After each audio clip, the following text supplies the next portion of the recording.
देखते हैं। हमारा है दो चर वाले रैखिक समीकरण। इसमें से पहला जो है एक चर वाला पहले समझ लेंगे, उसके बाद दो चर वाले, ठीक है। एक चर वाले रैखिक समीकरण का योग मतलब समझ जाएंगे, इसका अधिकतम घात एक, इसका अधिकतम घात एक हो, उसको क्या बोलेंगे, एक चर वाले, ठीक ना। यह एक घात वाले बोलते हैं। जैसे इसको लिखा जाएगा, कैसे इसको लिखा जाता है, ax प्लस b बराबर 0, इस रूप में लिखा जाएगा, ठीक। अब देखना, हमें जो भी समीकरण में दिया जाता है, हमें जैसे यहाँ पे दिया है 1x दिया है ना, इसकी अधिकतम घात कितनी रही होगी, 1 रही होगी। हमें इसी x का मान बार बार रखकर चेक करना होता है, ठीक ना। तो पहले हम शुरू से करने से पहले कुछ क्वेश्चन लगा लेंगे, तब देखेंगे, फिर आप समझ पाएंगे कि एक चर वाले कौन से हैं, दो चर वाले कौन कौन से हैं, ठीक ना। जैसे देखेंगे एक क्वेश्चन, जैसे मान लीजिए लिखा है 2x प्लस 3 बराबर 0, ठीक।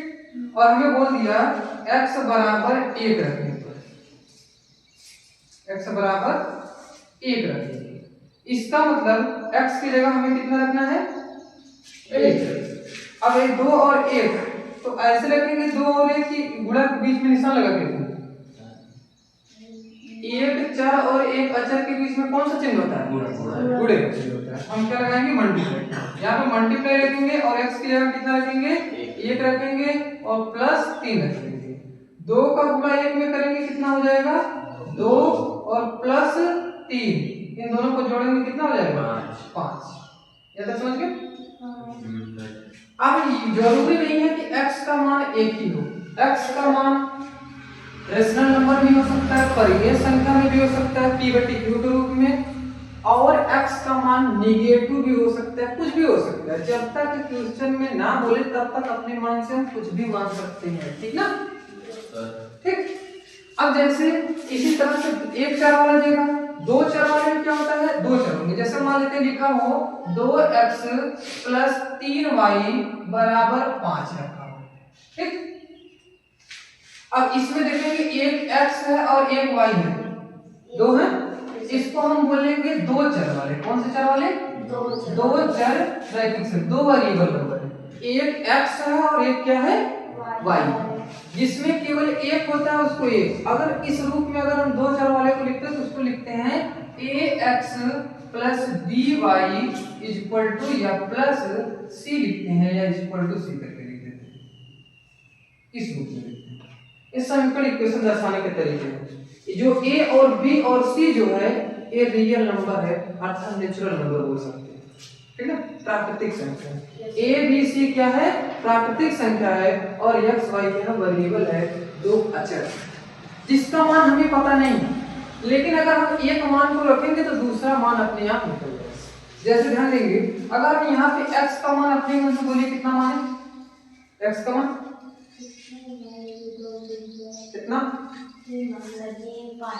5। x का मान कितना मानते हैं, बस x की जगह 5 लिखना है। 2 लिखेंगे, गुणे का निशान लगाएंगे, 5 लिखेंगे, प्लस लिखेंगे, 3 लिखेंगे, y बराबर 5। अब दोनों का गुणा करेंगे, 2 का 5 में गुणा करेंगे, कितना हो जाएगा, 10 प्लस 3y बराबर कितना हो जाएगा, 5। अब देखो 10 प्लस में है, दूसरी तरफ जाएगा क्या हो जाएगा, माइनस में हो जाएगा, 3y बराबर हो जाएगा 5 माइनस 10, हो गया। अब 10 में से 5 जाएगा, कितना बचेगा, 5। माइनस 5 की प्लस 5, माइनस 3y बराबर हो जाएगा माइनस 5, और y बराबर क्या हो जाएगा, माइनस 5। अब जब कोई संख्या चर के साथ लगी होती है, वो संख्या हमेशा गुणे में मानी जाती है। जब गुणे का कोई चीज दूसरे पक्ष में जाता है तो क्या बन जाता है, भाग, क्या बनेगा। अर्थात हमने अगर x का मान 5 रखेंगे तो y का मान कितना आएगा, -5/3 आएगा, बस है इतना। एक क्वेश्चन और देखते हैं, जैसे वैल्यू बोलते हैं, इधर से देखते हैं,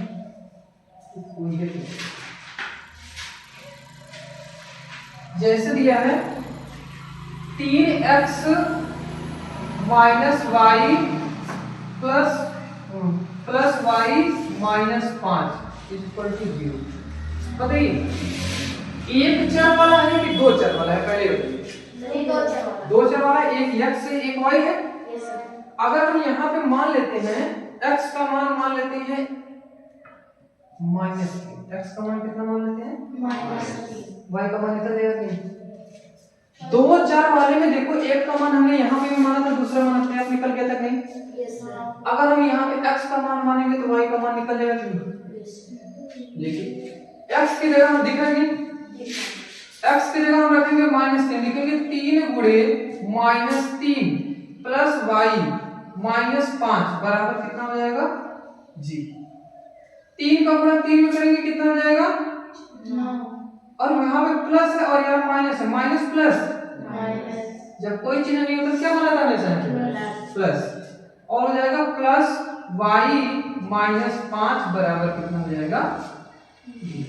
अब बताइए -9 और -5 क्या जुड़ेंगे कि घटेंगे? अब बताइए -5 और -9 जुड़ेंगे कि घटेंगे? जुड़ेंगे। कितना होगा जुड़कर? 14 होगा। कितना होगा? y बराबर हो जाएगा -14 बराबर 0।